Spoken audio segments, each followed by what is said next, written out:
Hello दोस्तों, नमस्कार। मैं सुनील संकल्प स्टडी पॉइंट में आपका स्वागत है। दोस्तों, आज हम लोग हिंदी में उत्तर प्रदेश पुलिस के लिए विराम चिन्ह चैप्टर का टेस्ट लगाएंगे जो एग्ज़ाम में पूछा हुआ है। ठीक है, तो दोस्तों मैं आपसे बता दूं कि इसमें हम वही प्रश्न का चर्चा करेंगे जो किसी न किसी एग्ज़ाम में पूछा हुआ है, विराम विराम से संबंधित। ठीक है, सबसे पहले एक बात मुझे बताइए, इस विराम का मतलब क्या होता है? विराम का मतलब होता है रुकना या ठहराव।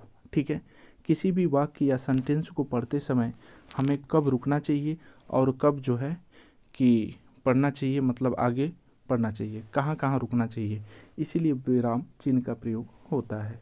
ठीक है, चलिए पहला क्वेश्चन हम लोग देखते हैं। निम्नलिखित में से कौन सा अल्प विराम चिन्ह है? ठीक है, अल्प विराम चिन्ह, तो अल्प विराम चिन्ह ऑप्शन नंबर सी है। इसको क्या बोलते हैं? इसको बोलते हैं अर्ध विराम। इसको बोलते हैं क्या? अर्ध विराम। ठीक है, और इसको बोलते हैं पूर्ण विराम। ठीक है, चलिए ऑप्शन नंबर इसका क्या हो जाएगा? सी। नेक्स्ट क्वेश्चन देखते हैं। विराम चिन्ह की दृष्टि से कौन सा वाक्य अशुद्ध है? ठीक है, ऑप्शन नंबर ए देखते हैं। ऑप्शन नंबर ए क्या दिया हुआ है? नहीं, कल मैं तुम्हारे घर नहीं आ सकूंगा।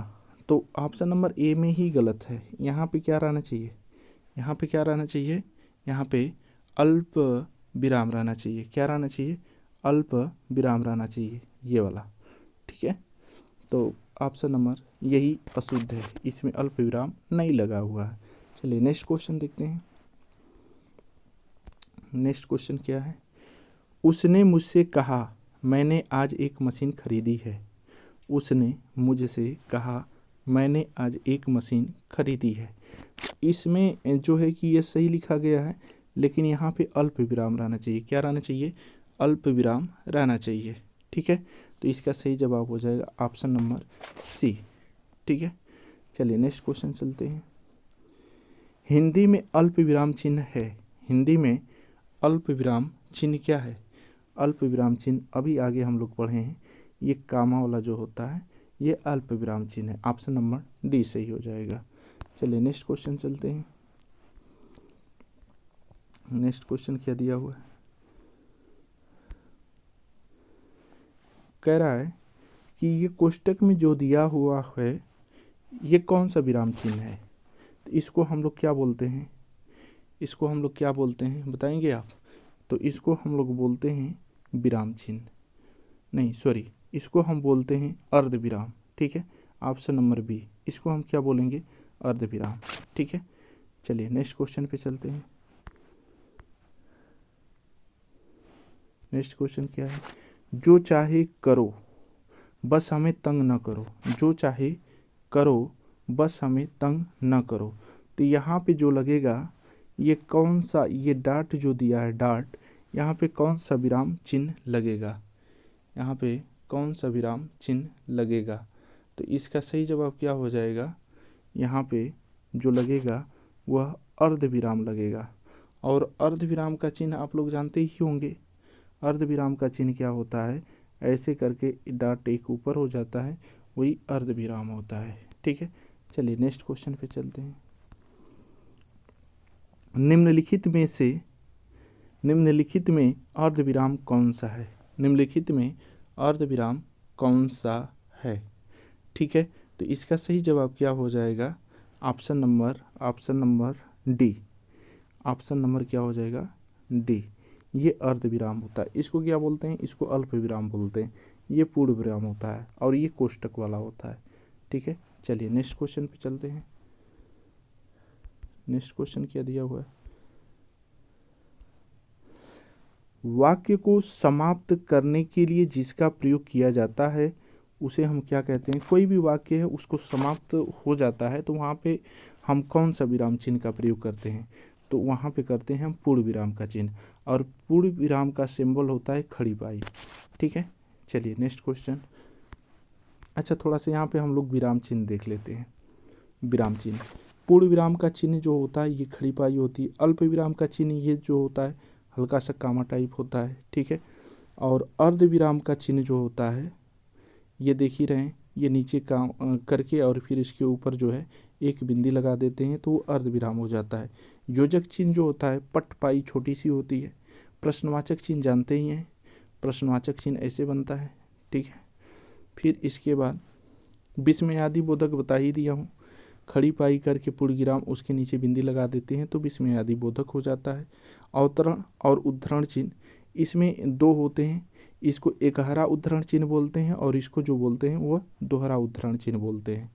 निर्देशक चिन्ह, यहाँ पे निर्देशक चिन्ह योजक चिन्ह के जैसा होता है, लेकिन ये जो प्रयोग होता है, जैसे मैं कह दूं कि सूर्य का पर्यायवाची क्या है, सूर्य का पर्यायवाची क्या है, तो ऐसे आप डैश बनाएंगे और उसके बाद रवि, दिनकर, भानु, भास्कर ऐसे करके जब आप लिखेंगे तो वहाँ पे ये निर्देशक चिन्ह होता है, यानी कि जो शब्द लिखे हैं उसके बारे में और आगे लिखने वाले हैं, ठीक है। तो यही होता है निर्देशक चिन्ह, निर्देश देता है। कोष्टक चिन्ह 3 प्रकार के होते हैं, हिंदी में प्रयोग होते हैं, छोटा कोष्टक, मझोला कोष्टक, यहाँ पे देखिए छोटा कोष्टक, मझोला कोष्टक और यहाँ पे बड़ा कोष्टक, ठीक है। और हंस पद या टूटी बोधक चिन्ह जिसे बोलते हैं, यानी कहने का मतलब कोई वाक्य आप लिख रहे हैं, ठीक है, जैसे मान लो राम जाता जाता है। अब यहाँ पे मान लो कि राम घर जाता है तो घर मैंने भूलकर ऐसे हंस पद लगाएंगे और यहाँ पे घर लिख देते हैं, तो इस हिसाब से ये हंस पद का प्रयोग होता है। तुल्यता बोधक क्या होता है, ये बराबर दिखाने का काम करता है, जैसे 3 धन 3 बराबर 6 होता है ना, तो इसको भी जोड़ने पे 6 होता है, तो इसी तरह से ये तुल्यता बोधक होता है, ठीक है। फिर उसके बाद उपविराम जो होता है, जो विसर्ग वाला 2 बिंदु होता है वही क्या होता है, उपविराम होता है, ये वाला, ठीक है। फिर इसके बाद लाघु चिन्ह जो होता है, लाघु चिन्ह ये डाट नहीं होता, ये जीरो के आकार का होता है ऐसे करके, ठीक है। विवरण चिन्ह क्या होता है कि एक पट पाई रहेगी और उसके आगे जो है 2 छोटे छोटे बिंदु रहेंगे, ये विवरण चिन्ह हो गया। यानी कि कोई भी हम शब्द लिख रहे हैं और उसका आगे विस्तार लिखने वाले हैं तो ये विवरण चिन्ह लगाया जाता है, ठीक है। आगे इसके लोप सूचक चिन्ह क्या होता है, जैसे राम, अब डाट डाट डाट ऐसे हम कर देंगे तो इसके आगे राम घर जाता है तो ये लोप चिन्ह हो गया, यानी कि इसके आगे कुछ हमें लिखना है, ठीक है, यानी इसके आगे कुछ है अभी, ठीक है। चलिए आगे देखिए, पुनरुक्ति सूचक चिन्ह क्या होता है। पुनरुक्ति सूचक जैसे राम जाता है, अब देखो फिर उसके बाद मैंने ये पुनरुक्ति सूचक का चिन्ह लगाया और कहता हूँ घर जाता है, घर जाता है, तो यहाँ पे ये जो लगाया राम ना, यहाँ पे पुनरुक्ति सूचक का मतलब जी जो यह ऊपर है वहीं अब यहाँ पे प्रयोग होता है। राम जाता है, राम, अब यहाँ पे क्या चिन्ह हो जाएगा, राम घर जाता है, तो इसी चीज़ को दर्शाने के लिए यहाँ पे पुनरुक्ति सूचक का प्रयोग करते हैं, जो इसका चिन्ह जो होता है ये वाला होता है, ठीक है। चलिए नेक्स्ट देखते हैं। इसी में समाप्ति सूचक क्या होता है, कोई भी गद्यांश या पद्यांश या कोई भी चैप्टर लास्ट में ख़त्म होता है ना, तो वो एक जीरो बनाकर इसके इधर ऐसे करके इसके इधर ऐसे करके बना देता है, तो इसका मतलब क्या होता है, ये समाप्ति सूचक होता है, ठीक है। फिर उसके बाद टीका सूचक क्या होता है। टीका सूचक मतलब मान लो कि कोई भी हम प्रश्न लिख रहे हैं, चाहे क्वेश्चन लिख रहे हैं, किसी को स्टार पॉइंट बनाना रहता है तो हम उसको स्टार पॉइंट बना लेते हैं, तो इसी को हम कहते हैं टीका सूचक चिन्ह कहते हैं। तो यह कहीं कहीं स्टार से भी प्रदर्शित होता है, कहीं कहीं ये प्लस से भी प्रदर्शित होता है, ठीक है। फिर उसके बाद अधोरेखा चिन्ह या रेखा चिन्ह, ये क्या होता है, किसी शब्द के नीचे इसको ऐसे लाइन खींच दिया जाता है, ठीक है, अंडरलाइन कर लिया जाता है कि यह मुख्य शब्द है, ठीक है। जैसे कोई भी शब्द हो उसके नीचे ये अंडरलाइन कर दिया गया तो उसी को क्या बोलते हैं, अधोरेखा चिन्ह कहते हैं। फिर उसके बाद से थोड़ा सा रुकिएगा भाई, विकल्प या चिन्ह। विकल्प चिन्ह क्या होता है, विकल्प चिन्ह जो होता है, कहने का मतलब कि ये जो इसको विकल्प चिन्ह बोलते हैं या आब्लिक चिन्ह भी बोलते हैं इसको, यानी जैसे कहते हैं, जैसे मैंने राम लिखा फिर आबलिक कर दिया, मैंने श्याम लिख दिया, श्याम। तो ये आबलिक चिन्ह, ये वाला जो होता है ये आबलिक चिन्ह होता है। ठीक है, चलिए नेक्स्ट क्वेश्चन देखते हैं थोड़ा सा। नेक्स्ट क्वेश्चन देखिएगा। नेक्स्ट क्वेश्चन क्या है, हिंदी में पूर्ण विराम चिन्ह है। हिंदी में पूर्ण विराम चिन्ह कौन सा है बताएंगे? पूर्ण विराम चिन्ह ये है। ऑप्शन नंबर ए को क्या बोलते हैं? विस्मयादि बोधक। ऑप्शन नंबर बी को क्या बोलते हैं? क्या बोलेंगे? अर्धविराम कि अल्प विराम? अल्प विराम होता है। और ऑप्शन नंबर डी जो होता है यह प्रश्नवाचक का चिन्ह का प्रयोग करता है, विराम चिन्ह का। ठीक है, निम्नलिखित चिन्हों में से पूर्ण विराम को पहचानिए। पूर्ण विराम ऑप्शन नंबर क्या हो जाएगा? ए हो जाएगा। इसको क्या बोलते हैं? इसको योजक चिन्ह बोलते हैं, इसको बोलते हैं अर्धविराम, इसको बोलते हैं प्रश्नवाचक। ऑप्शन नंबर इसका क्या हो जाएगा? ए सही है। चलिए नेक्स्ट क्वेश्चन देखते हैं। नेक्स्ट क्वेश्चन, मुझे बाहर जाना है। मुझे बाहर जाना है। अब ये जो खड़ी पाई है ना, इसको क्या बोलेंगे? इसको पूर्ण विराम बोलेंगे। क्या बोलेंगे? पूर्ण विराम बोलेंगे। ठीक है, फिर उसके बाद राम अयोध्या के राजा थे। राम अयोध्या के राजा थे में कौन सा चिन्ह युक्त है? यहाँ पे जो है ना, वहाँ पे कौन सा चिन्ह है? तो यहाँ पे कौन सा है? पूर्ण विराम है। ठीक है, ऑप्शन नंबर बी। अगला नेक्स्ट क्वेश्चन।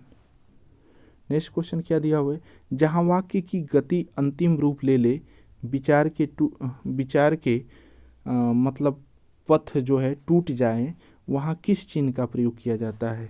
तो वहाँ पे होता है कौन सा चिन्ह? पूर्ण विराम होता है। ऑप्शन नंबर डी क्या होता है? पूर्ण विराम। ऑप्शन नंबर डी सही होगा। चलिए नेक्स्ट क्वेश्चन, ये प्रश्नवाचक वाला आप लोग जानते ही हैं, उत्तर प्रदेश में पूछा हुआ है। ठीक है, इसको कौन सा चिन्ह बोलते हैं? प्रश्नवाचक चिन्ह बोलते हैं। तो इसका सही जवाब हो जाएगा प्रश्नवाचक चिन्ह हो जाएगा। ठीक है, पूर्ण विराम का आप लोग जानते हैं खड़ी पाई होता है, अल्प विराम का जानते हैं ऐसे करके होता है, योजक चिन्ह का जानते हैं ऐसे करके होता है, पटपाई करके। ठीक है, चलिए नेक्स्ट क्वेश्चन देखते हैं। नेक्स्ट क्वेश्चन क्या दिया हुआ है, प्रश्नवाचक चिन्ह कौन सा है? प्रश्नवाचक चिन्ह इसमें से कौन सा है? तो इसका सही जवाब हो जाएगा ऑप्शन नंबर बी। ठीक है, ऑप्शन नंबर बी क्या हो जाएगा? प्रश्नवाचक चिन्ह हो जाएगा। ठीक है, नेक्स्ट क्वेश्चन देखते हैं। निम्न में प्रश्नवाचक चिन्ह कौन सा है? निम्न में प्रश्नवाचक चिन्ह कौन सा है? ऑप्शन नंबर ए हो जाएगा। ठीक है, इसको क्या बोलते हैं? अल्प विराम। इसको क्या बोलते हैं? अर्धविराम। इसको क्या बोलते हैं? विस्मयादि बोधक चिन्ह बोलते हैं। ठीक है, चलिए नेक्स्ट क्वेश्चन। नेक्स्ट क्वेश्चन क्या है, किस वाक्य में विराम चिन्ह का उचित प्रयोग नहीं हुआ है? किस वाक्य में विराम चिन्ह का प्रयोग, किस वाक्य में विराम चिन्ह का उचित प्रयोग नहीं हुआ है? तो इसका सही जवाब क्या हो जाएगा? थोड़ा सा हम लोग देखते हैं। मैं मनुष्य में मानवता देखना चाहती हूँ, उसे देवता बनाने की मेरी इच्छा नहीं है। इसमें तो सही लग रहा है। फिर इसके बाद देखते हैं, वह दूर से, बहुत दूर से आ रहा है। ये भी सही है। सुनो सुनो, वह गा रही है। ये भी सही है। प्रिय महाशय, अब यहाँ पे जो अल्प विराम लगाया है ना, तो यहाँ पे अल्प विराम न लगाकर विस्मयादि बोधक चिन्ह का प्रयोग करेंगे कि प्रिय महाशय मैं आपका आभारी हूँ।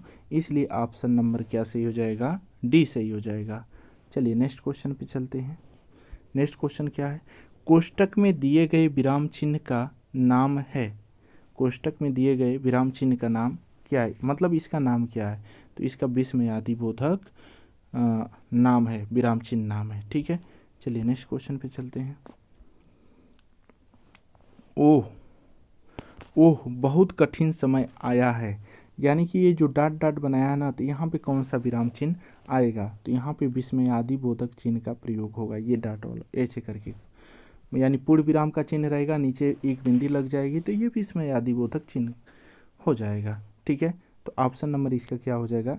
ऑप्शन नंबर ए सही हो जाएगा। ठीक है, इसको प्रश्नवाचक बोलते हैं। ये जो है ये, इसको क्या बोलते हैं? इसको अल्प विराम बोलते हैं। ठीक है, और इसको क्या बोलते हैं? इसको योजक चिन्ह बोलते हैं। चलिए नेक्स्ट क्वेश्चन। नेक्स्ट क्वेश्चन क्या है? अरे वाह, आपका आगमन तो आकस्मिक है। तो अरे वाह यहाँ पे क्या हो जाएगा? विस्मयादिबोधक चिन्ह का प्रयोग होगा। तो ऑप्शन नंबर ए सही होगा। ठीक है, चलिए नेक्स्ट क्वेश्चन पे चलते हैं। मनोविकार सूचक शब्दों, वाक्यांशों तथा वाक्यों के अंत में किस चिन्ह का प्रयोग होता है? मनोविकार का मतलब ये है ना कि कोई भी शब्द जैसे हर्ष में बोला जाए, दुख में बोला जाए, ठीक है, तो ये जो शब्द जो होते हैं वो मनोविकार में आते हैं। ठीक है, जैसे विस्मयादिबोधक, इसको क्या बोलते हैं? इस चिन्ह को विस्मयादिबोधक से प्रदर्शित करते हैं। क्या बोलते हैं? प्रदर्शित करते हैं विस्मयादिबोधक से। चलिए नेक्स्ट क्वेश्चन देखते हैं। हे भगवान, हे भगवान मेरी रक्षा करो। हे भगवान के बाद यहाँ पे कौन सा चिन्ह आएगा? विस्मयादिबोधक चिन्ह का प्रयोग आएगा। ठीक है, ऐसे करके खड़ी पाई करके। ठीक है, तो इसका सही जवाब क्या हो जाएगा? विस्मयादिबोधक चिन्ह हो जाएगा। ठीक है, चलिए नेक्स्ट क्वेश्चन। इसका क्या हो जाएगा? विराम, विराम चिन्ह के प्रयोग की दृष्टि से अशुद्ध वाक्य बताइए, यानी कि जो गलत है वह बताना है। बस हो गया, बस हो गया, रहने दीजिए, ये तो सही है। ऊंच नीच, अमीर गरीब समाज की विभाजक रेखाएं हैं, ये भी सही है। क्या आप पटना के रहने वाले हैं? क्या आप पटना के रहने वाले हैं? यहाँ प्रश्नवाचक भी सही है। ठीक है, वाह यहाँ भी सही है। तुम्हारे क्या कहने, वाह तुम्हारे क्या कहने, यहाँ पे विस्मयादि चिन्ह का प्रयोग होगा। वाह तुम्हारे क्या कहने, बहुत ऊपर तक जाओगे। तो ऑप्शन नंबर इसका क्या सही हो जाएगा? ऑप्शन नंबर डी सही हो जाएगा। ठीक है, ऑप्शन नंबर इसका क्या सही हो जाएगा? ऑप्शन नंबर डी सही हो जाएगा। ठीक है, चलिए नेक्स्ट क्वेश्चन देखते हैं। नेक्स्ट क्वेश्चन, क्या क्वेश्चन दिया हुआ है? दो समानार्थी शब्दों को पुनरुक्ति के बीच में किस विराम चिन्ह का प्रयोग होता है?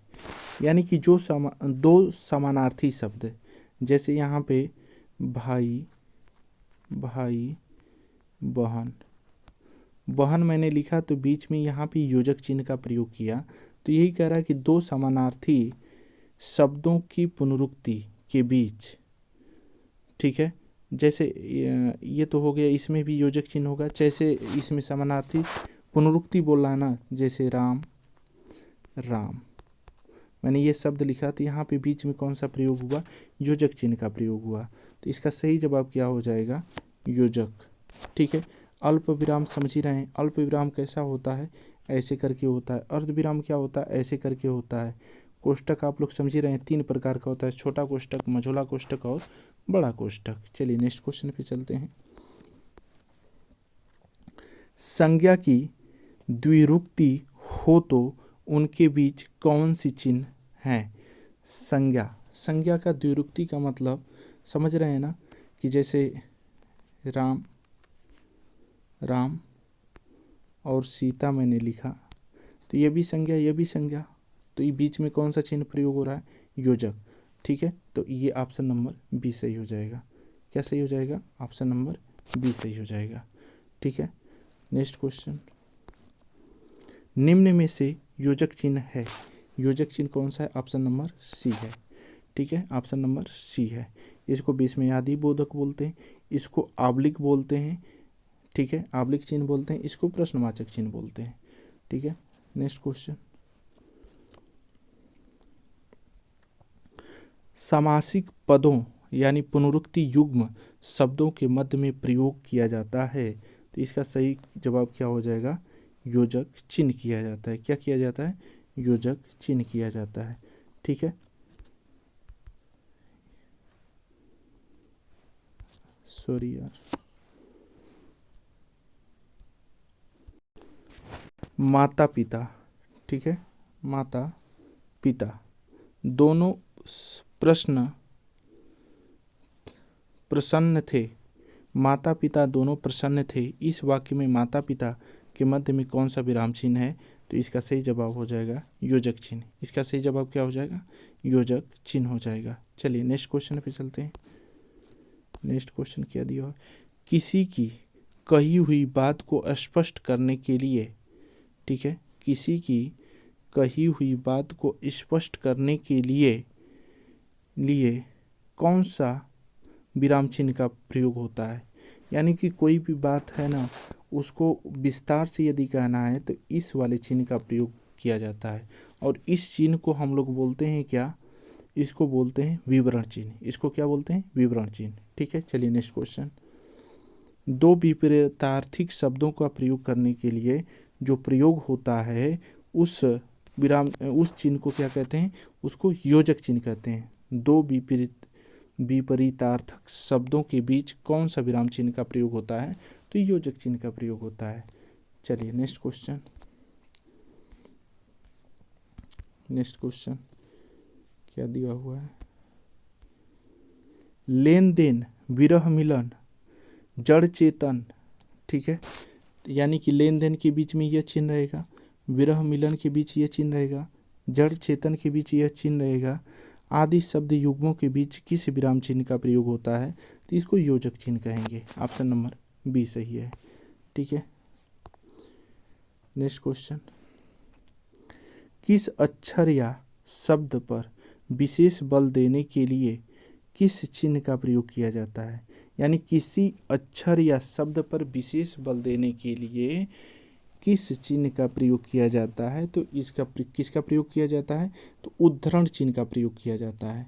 और इसमें जो होगा वो इकहरा उद्धरण चिन्ह का प्रयोग किया जाएगा।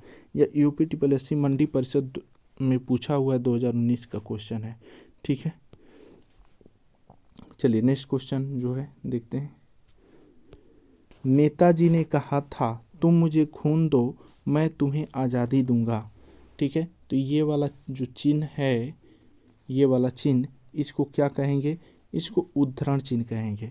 इसमें दो प्रकार का होता है, एक इकहरा उद्धरण चिन्ह होता है और एक दोहरा उद्धरण चिन्ह होता है। तो दोहरा उद्धरण चिन्ह वह उसमें लगाया जाता है जो किसी प्रमुख व्यक्ति के द्वारा कही हुई बात जो है उसको लिखना होता है।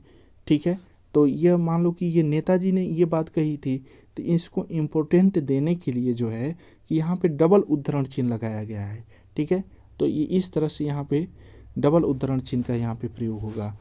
ठीक है, तो ये उद्धरण चिन्ह हो जाएगा इसका सही जवाब। Next question.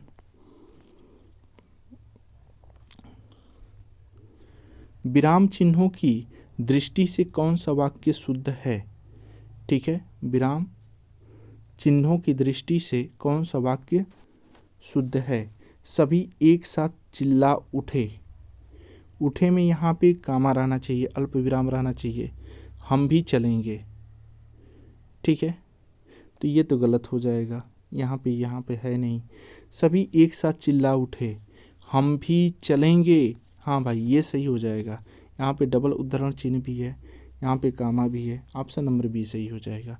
ठीक है, ऑप्शन नंबर क्या हो जाएगा, बी सही हो जाएगा। चलिए नेक्स्ट क्वेश्चन पे चलते हैं।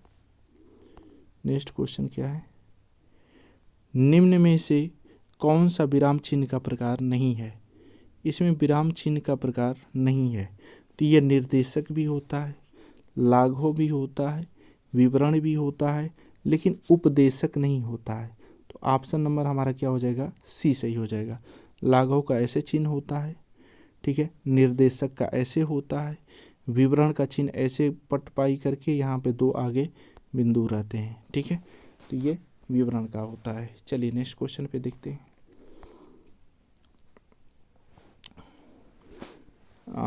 ये वाला जो चिन्ह है विराम चिन्ह प्रयुक्त होता है विवरण चिन्ह। विवरण चिन्ह अभी मैंने बताया हूँ, विवरण चिन्ह ये वाला चिन्ह होता है। तुल्यता सूचक यानी ये वाला चिन्ह होता है। लाघव चिन्ह ये वाला होता है। ठीक है, संयोजक चिन्ह या योजक चिन्ह जो होता है वह ये वाला होता है। ठीक है, तो इसका सही जवाब जो हो जाएगा तुल्यता सूचक, ऑप्शन नंबर बी हो जाएगा। ठीक है, चलिए नेक्स्ट क्वेश्चन देख लेते हैं। यह एक्स एक्स करके दिया है, रेखांकित चिन्ह कौन सा है। यानी इस चिन्ह को क्या है, जैसे यहाँ पे ये एक्स एक्स बना देता है, कहीं कहीं खाली स्थान इसको बोला जाता है, इसको भरा जाता है, तो इसको बोलते हैं लोप, सूचक चिन्ह कहते हैं। ठीक है, क्या बोलते हैं? लोप सूचक चिन्ह बोलते हैं। ठीक है, चलो दोस्तों, तो मैं अपने वीडियो को यहीं पे विराम देता हूँ। थैंक यू, धन्यवाद।